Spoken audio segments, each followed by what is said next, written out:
We are recording this session, but whether it's somebody famous, a family member, but who comes to mind for you? That it's such a hard question because there are so many purpose heroes that I could list off here. There truly are.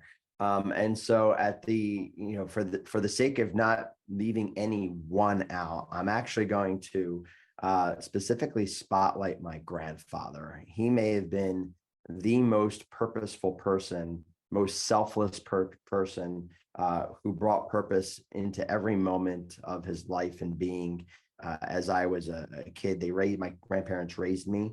And in many ways, I believe that my character and my beliefs are shaped by those experiences. And I don't think he was doing it intentionally. He did it naturally. It's much different, doing it intentionally and knowing how to think and what to do.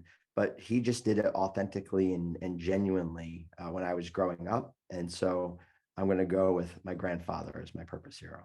Oh, thank you. That's lovely to get a sense of your grandfather and your upbringing. So thank you, Davin. I'm going to hand over to you. The floor is yours and we are all ears, and a big thank you again.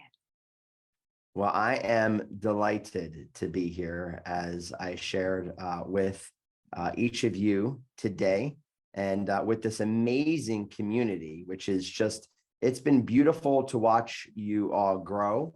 And I have to tell you, seeing the posts over the past couple weeks of you promoting the session and seeing all these smiley faces, I'm having a little bit of FOMO, a little bit of fear of missing out on being on this side of the pond because I want to be in this picture. I want to be with you guys. And so we are talking about a purpose summit in Europe that will likely target 2025. More details to come. So stay tuned. I'm sure the Purpose Collective will be a big part of that when that happens. I'm not going to say if, because I believe that we're beyond if. I believe that's a when. So let's get into what we're here to talk about, which is purpose. I'm sure that we all are familiar with what purpose is. And before I get into the thieves, I want to kind of talk just a little bit about purpose. And many of you have probably seen this diagram before. It's the famous Ikigai diagram that has translated it into purpose and the 4 components of it, which is what it is that you love, what it is you get paid to do, what it is that you're great at, and what it is the world needs. I want to just briefly focus on this for a second, because what we tend to do is we tend to look at this and say, how do I get paid to do what I love to do? How do I make that my purpose? And that is not the starting point of purpose. So before we get into the thieves of purpose, I want us to be clear about what the authentic starting point of purpose is. And that is what it is that you're great at that the world needs. Those are the primary starting points of this diagram. Secondary is what you love to do and what you get paid to do. Because at the end of the day, we know that purpose, while it is something that is inside of us, purpose is a combination of our gifts, talents, abilities, our experiences, our insights. It's everything that makes us uniquely us that we bring to the world to make a greater impact in this world. Purpose is about our impact on others. And so we have to first look at purpose from the lens of how we are impacting others and how we leave a mark on the world, and not make it about us. But we tend to make purpose about us. We tend to say, what is it that I love to do and how do I get paid to do that? Listen, I play hockey. I enjoy playing hockey, but I'm 5'6", and I can't get paid to play hockey. And no matter how good I am at hockey, it is not my purpose. I love it. I probably could get paid to do it. I'm actually pretty good at it, but the world doesn't need it. So that's not my purpose. It's a hobby, right? So we have to look at what it is that we're great at. Sarah asked me earlier what I wanted to be. I wanted to be a teacher. It turns out that I tend to be a pretty good teacher, as I've been told. And so that is something that the world needs. So when I look at one of my purposes as a teacher, am I good at it? Is that something the world needs? And if I would spend the rest of my life doing that, is that something that I would love to do? And in my case, it is. And is it something I get paid to do? And in that case, it is. And purpose doesn't always have to be something that you're paid for. I also want to throw that out there. The 3 most important circles in this Venn diagram are: number 1, what you're great at; number 2, what the world needs; Number three, ask yourself, if you did that the rest of your life, would you love it? And then lastly, is that something that you can get paid to do? I have a purpose as a father. I have a purpose as a husband. I don't get paid to be a father. I don't get paid to be a husband. I hope that I'm a pretty good father. I hope that I'm a pretty good husband. My wife and kids certainly need that, and I enjoy being that, and that is certainly part of my purpose. But I don't get paid to do that, right? And so make sure that you understand as you approach what purpose is before we get into what takes it away. Number one, what are you great at? Number two, what does the world need? Number three, do you love doing that? And lastly, is that something that you can get paid to do? There's also a difference between purpose and why. And I want to talk about these. This tends to be a controversial topic. Simon Sinek and I have had a couple bats back and forth between purpose and why. I personally believe that these are not the same thing. I believe that purpose is our reason for being. It is what we exist to do. It is what we have inside us. It is the resources that we have access to. Our why is our reason for doing. It's our motivation to activate our purpose. These two things are inextricably linked. And so when you think about that, I can have a purpose as a teacher, but if I'm not motivated this morning to get up and make an impact on the others, if I don't have a clear sense of what my why is, I'm not going to activate my purpose. So we need to be clear about what our purpose is, what our reason for being is, and then what our why is and our reason for doing that. And our why is typically tied to our who. I love the other question that Sarah asked me, which is, who is my hero? And so when I think about, why do I want to make a difference in the world every day? Why do I want to leave an impact? Why do I want to make others better? I think about my grandfather. I think he was a who early in my life that was an example that left an indelible impact in my life that made me want to leave an impact on others. So you could say my grandfather was my who, which was the motivation behind my why, which activates my what, which is my purpose. And if you want more on that, that's all in Finding Purpose at Work. So I'm not going to dive into that here today, but it's important to understand the difference between purpose and why and how we activate those things, because in order for us to understand and dial in on our purpose and to be able to guard against the thief that robs us of our purpose, we need to understand what it is we have and what we're here to do. So there's another talk that I typically give called Be, Go, Do. And I want to introduce you to these three concepts to help you get clear on making sure that you are at your most purpose-centric self in every moment of every day. And the first question is, who is it that you're supposed to be? So think about this. I just shared that I have multiple purposes. I have a purpose as a husband. I have a purpose as a father. I have a purpose as a teacher. I have a purpose as an author. I have a purpose as the CEO of our organization. I have the purpose as the executive producer of the Purpose Summit. There's multiple purposes or hats, you could say, the what's that I'm supposed to be stepping into. And I have a different why behind each one of those things. So the question is, who am I supposed to be right now? And you could put the words right now after each one of these sentences, right now. For instance, right now, there's probably a million things happening on my phone. I could be on social media, I could be texting people, but right now, I am supposed to be a teacher and a speaker and here and present with you. So I need to understand who I'm supposed to be, because one of the things we're going to talk about is distraction.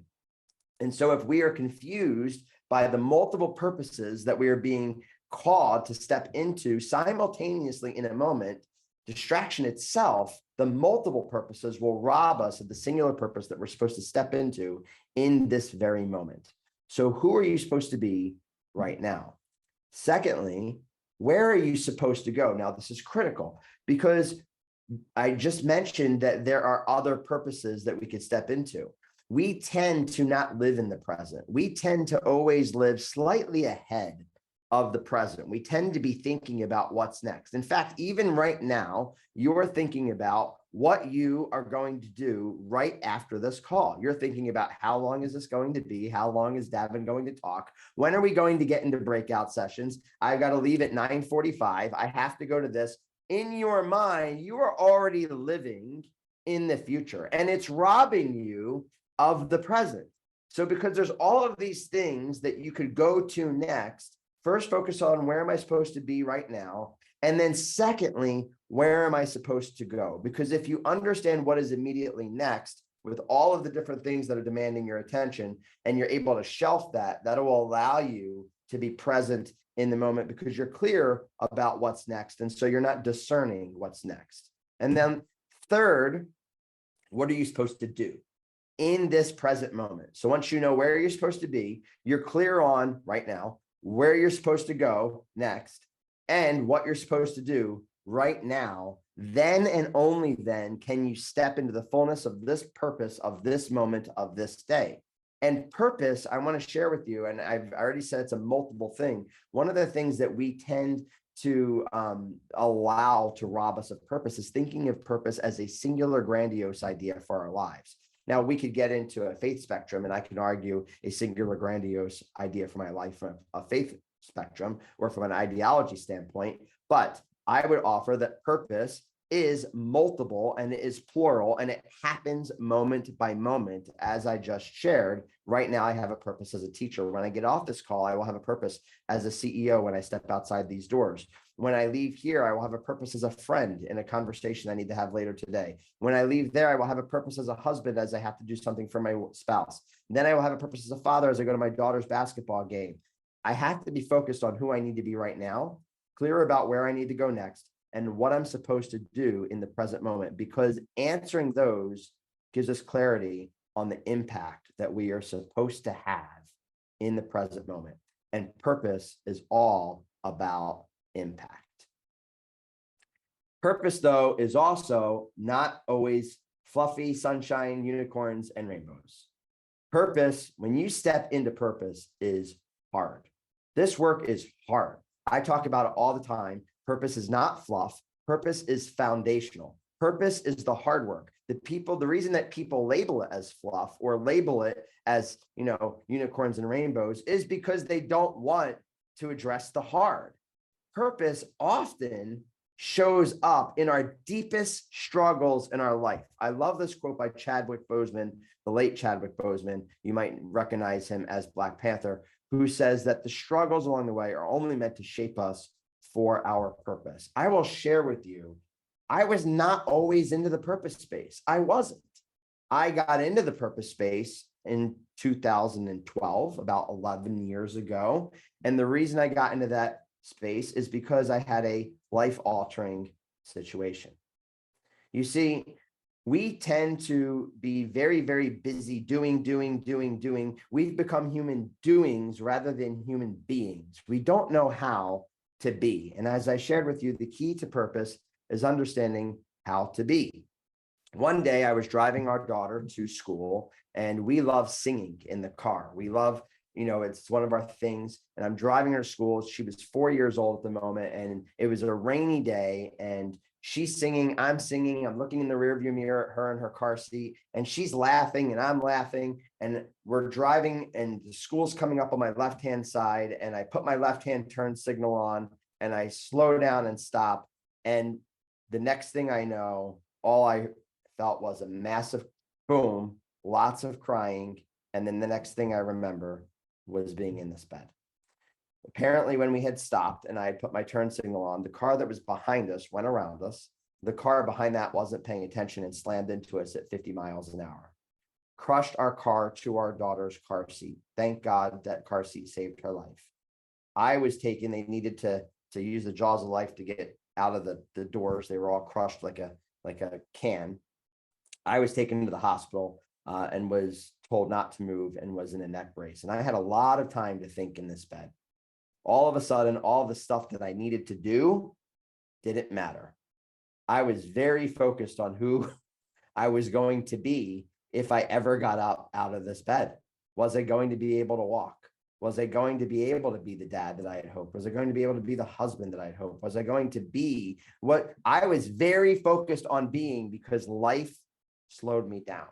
And it shouldn't take a life-altering moment to slow you down. So if you hear anything from this message today, I would challenge you, if you are so focused on doing, shift your focus on being and focus on who you're supposed to be. All of that thinking gave me some time to really reflect on my life. And I got really focused on purpose. And I started talking about this story and talking about these different moments in my life, and I labeled them as purpose points. And this is the founding picture. You guys might recognize Purpose Point. You might, this is the founding picture of when Purpose Point started. I had gotten together with a bunch of other people in my life that I knew that were either coaching, speaking, consulting on the concept of purpose. And I said, listen, we have a responsibility to help people understand who they are and the difference that they're supposed to be make in this world. And that was the start initially of Purpose Point in this room up there. That work then led to a book that you recognize as Finding Purpose at Work. But before that book, I read a book called Halftime by Bob Buford. And in this book, Bob Buford talks about how we spend our entire lives pursuing success. And success is one of the thieves that I'm not going to talk about today. It's one of the 12. I'm only going to cover 6. But success is what we are conditioned for in this world. We tend to look at what everyone else is achieving and how do I achieve that? And how do I get that many followers? And how do I make that much money? And how do I have an audience the size of that person? And how do we tend to measure our lives in terms of success, but purpose is not measured in success. Purpose is measured in significance. Purpose is measured in impact. Purpose is measured in who we help others become. And so if you are focused on success, I would argue that you are not operating from a purpose mindset. If you are focused on significance, then I would suggest that you are operating from a purpose mindset. We're conditioned for success, but we are created for significance. And I talk more about that in Finding Purpose at Work, and Halftime was the inspiration for that work. And as I shared, the greatest measure of purpose is who we help others become. The greatest reward of purpose is who we become in the process. So if you focus on your impact on others, you focus on who you're supposed to be, what it is you're supposed to do, where you're supposed to go, what it is you're supposed to do, and the impact that you're supposed to have on others, the reward of that will be who you become and stepping into the fullness of your purpose. By focusing on others, we talked about the Purpose Summit. I've had the opportunity to meet some amazing people and speak across the world with some amazing people. The Purpose Summit's in its 4th year, but my entire focus on all of this work that I get to do, whether it's speaking, writing, Purpose Point, it's not about me.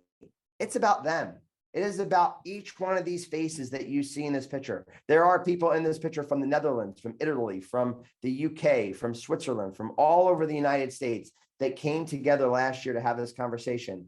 And all of this was meant to focus on who can these people help others become and the ripple effect from that.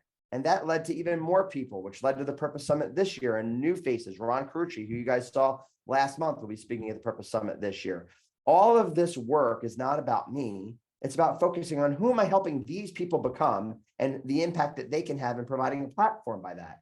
And as a result of focusing on others, I've become who people recognize me to be. I don't tout myself as a speaker, a best-selling author, the founder, CEO of Purpose Point, the co-founder of the Purpose Summit. All of that is a byproduct of helping others step into the fullness of their purpose. But as we are talked about earlier, you have to beware of the thieves of purpose. You could be clear about what your purpose is. You could ask the questions, be, go, do, what impact am I supposed to have? You could be others focused. You could focus on significance, all of those things that I talked about. And in an instant, any one of these thieves can rob you in the moment of the purpose that you are intended for. So we're going to cover 3 of these, and then we're going to go into our first breakout session and talk about which of the first three thieves I'm going to share with you most resonates with you and why. So here we go. Well, let me back up. Here's the 12 thieves. I'm going to give you a glimpse of all 12 since we're not going to go into 12. Comparison, competition, impatience, distraction, excuses, fear, lies, guilt, quitting, success, indifference, and unbelief. These are the 12 things that rob us of our purpose individually, and I would also argue organizationally. This talk is primarily focused on you as the individual listening to this, but organizationally, these apply as well. So let's talk about thief number 1. comparison. Comparison, disclaimer, all 12 of those thieves that I shared with you, as much as I talk and write about them, I struggle with them. I struggle with them, and I will share with you that the first book was easy to write. The second book has been extremely challenging to write because I almost feel like a hypocrite in writing them. But the reality is that if you ask any speaker or any author about the inspiration behind what they speak about or what they write about, it typically comes from a place of, what did Chadwick Boseman say? Their own struggles. Our struggles are meant to shape our purpose. So I have not figured all of these out. I struggle with them just like you do. And I'm hoping that my insights today will help you fight them the way that I've been able to fight them and overcome them. So comparison. One of my favorite quotes used to be that comparison is the thief of joy. I would argue that that is a fallacy. Comparison is not the thief of joy, because let's think about this for a second. You can compare yourself to everybody else and what they have going on. You can compare yourself to how many followers you have to the followers that others have, how many people have bought your book versus someone who's bought someone else, how much money you make versus what someone makes.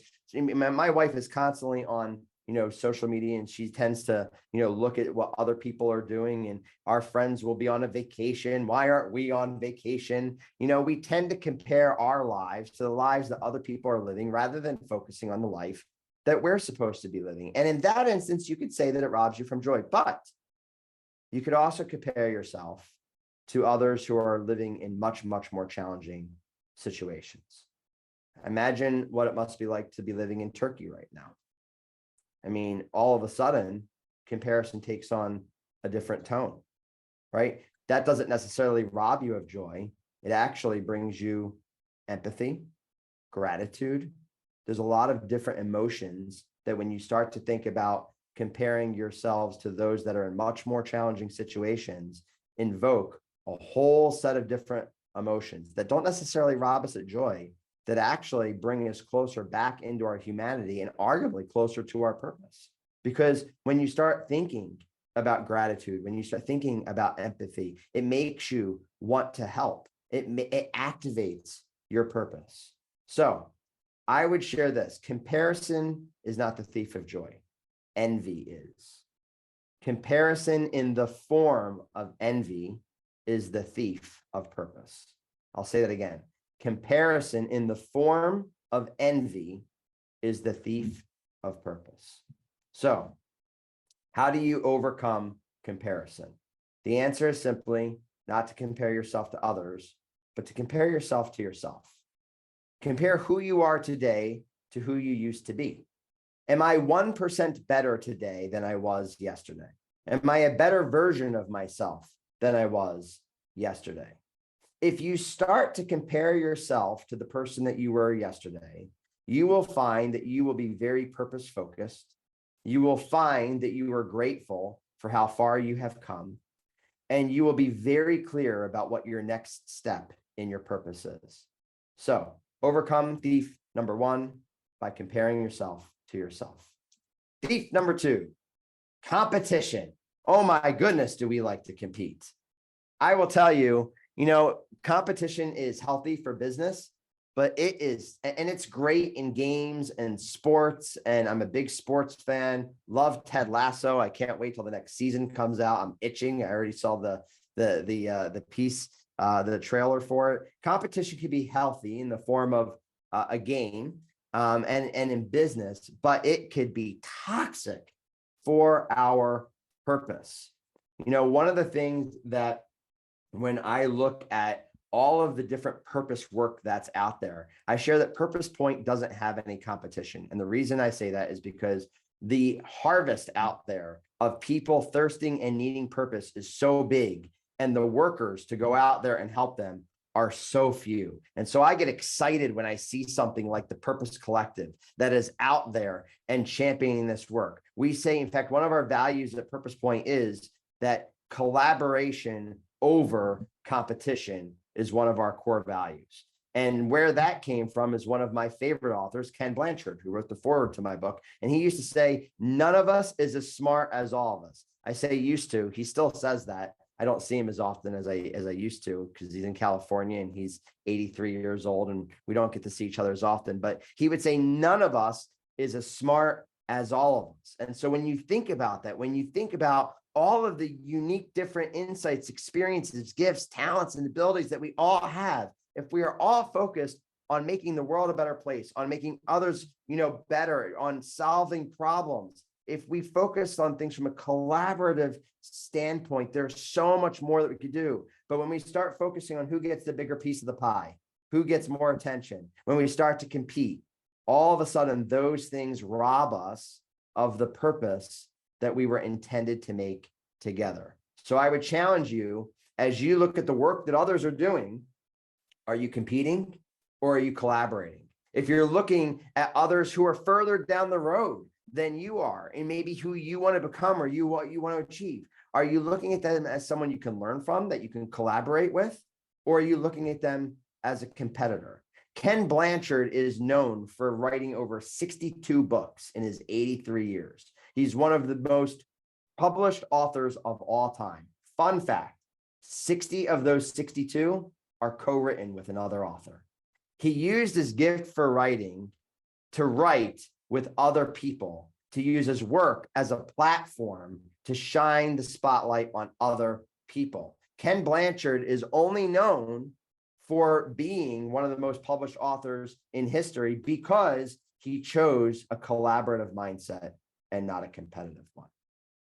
Thief number 3, distraction. I talked about this. We live in the most distracting society in the history of humanity. There are multiple things demanding of your attention, even right now. Already, the clock is ticking. What time is it? It's 9:34. We've got 26 minutes left. We got 2 breakout sessions to get through. I've got a 10 o'clock this. Distraction is robbing you of even what you're supposed to be receiving as you are listening right now. Distraction is a perpetual thief of purpose. So I want to share an acronym from my dear friend, Dr. Amber Selking, who you may have seen spoke at the Purpose Summit last year. She was also in the Purpose Summit Experience, which is the movie based off of last year, which you can watch. It's on demand. You can stream it. And she has an acronym, WIN. What's important now? So with all of the different things that are pulling at your attention, stop, pause, and ask, what's important now? Again, focus on being and limit distractions, because if you're focused on what's important now, then you're focused on the moment, you're focused on the purpose, on how you can use your gifts, talents, and abilities in the moment to make an impact. I mean, one of probably the biggest perpetual things that we see in this space are conferences or meetings in conference rooms. How many of you have sat in a meeting in a conference room and someone's speaking and there's always someone that's on their computer, they're on their phone, they're doing something else, and they've said something, and then that person who was on their phone or on their computer or doing something asks a question that was just answered in the room because they were distracted and not paying attention. And that person probably could have had some insight that they could have shared in that moment, but whatever they were distracted by robbed them from their purpose in that meeting to contribute in that meeting the way that they were supposed to. So focus on what is important now. We'll pause there before I get into thief number 4. We'll go to our first breakout. And I want you to ask yourselves, which of the first 3 thieves that I shared with you, comparison, competition, and distraction, most resonates with you and why? And then we'll come back and talk about 3 more thieves. Welcome back. For those of you, I think everybody's here. You recognize that. How we doing? Back with you, Davin. We're back. All right. Yeah. I'm going to share my screen again then. All right. Welcome back, everybody. All right. Can you guys see my screen? Mm-hmm. Excellent. I would love to take some time to debrief, but we only have 13 minutes left. So I'm going to go into the next 3 and we'll have some time for Q&A at the end. So we talked about distraction. Thief number 4, excuses. Oh, we love to make excuses. One of my favorite quotes is that an excuse is a reason stuffed with a lie. We tend to make excuses as to why we don't or can't do things. One of my favorite excuses is I'm busy. I'm busy, I'm busy, I'm busy, I'm busy, I'm busy. So I'm going to challenge you to replace I'm busy with it's not a priority. Now, here's the thing. Don't say that out loud because you'll make someone very upset. This is meant to be said to yourself. So before you say I'm busy verbally, say to yourself, it's not a priority. And if you feel good saying that, then it probably isn't a priority. And you can politely decline whatever is being asked of you. But if something is demanding your attention, if there's something that is calling your attention in the moment, and you say it's not a priority in your head and you don't feel good about it, that should be conviction that that is a purpose moment that you are about to miss out on. For example, I can't tell you how many times I've been sitting at home on my laptop or doing something, and our 8-year-old son would come up to me and say, Dad, can you help me build this? Or can you help me fix this? Or can you play with me right now? And I used to say, not right now, son, I'm busy. And he would walk away. And then guess what happened? I'm trying to write, I'm trying to work. And now I'm feeling guilty that I just shooed my son away when he needed my attention. And I missed out on a purpose point moment to be a dad. So the next time he came up and asked that, in my head, I said, it's not a priority. And ooh, that did not feel good.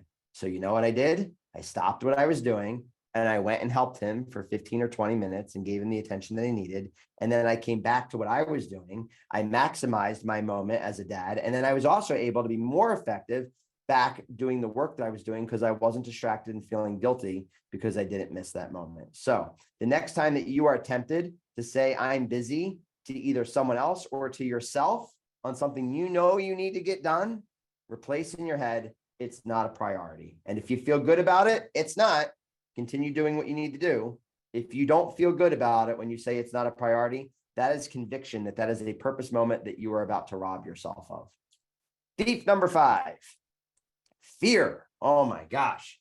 We are so afraid of stepping outside of our comfort zones and doing the things that we know that we're capable of doing, but we're afraid of failure. We're afraid of rejection. We're afraid of consequences, all of those things. I love this quote from Matthew James.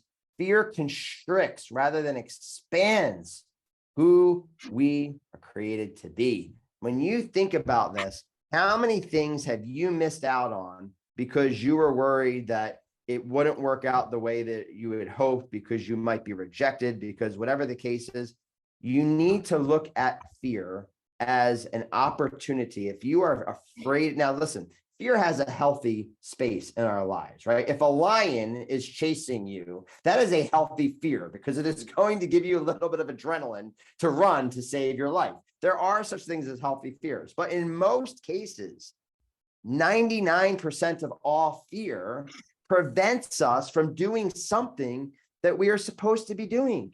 So ask yourself this: if you are gripped with fear about something, unless the consequence that you're thinking about is going to result in harm, injury, or death to you, that fear is unhealthy. That fear is robbing you of something that you were supposed to be doing. So if you're telling yourself, I should do this, or I should do this, or I should do this, but the fear that you're facing is of rejection, of failure, of something other than self-harm, that is conviction that it's something you're supposed to be doing that you're not, because the thief is trying to rob you of that purpose. So fear, if it's something that's going to harm you, hurt you, or kill you, then that's a healthy fear. If it's something that is limiting your potential or impact or purpose out of rejection or failure, that is not a healthy fear. And it should be conviction for you to step into whatever it is that you are afraid of. And that is very different than thief number 6, which is unbelief. What's the difference between fear and unbelief? Well, fear is belief that something bad will happen. Fear is belief in the worst case scenario.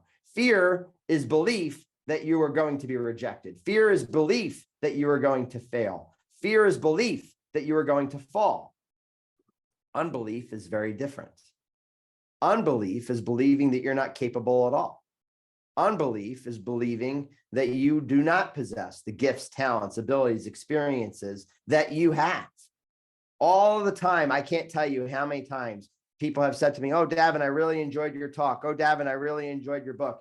And in my mind, I'm playing Monday morning quarterback saying that was a terrible talk. I screwed up here. I screwed up here. I screwed up there. That was a terrible book. I screwed up here. I screwed up here. I'm a terrible speaker. I'm a terrible author. I love to play the piano. I play at our church. I can't tell you how many times after church, people say, oh my gosh, worship service was great today. And all I'm thinking about is the chord that I missed and how I screwed up worship for everybody. And all I'm thinking about is I'm a terrible piano player. I shouldn't be doing this.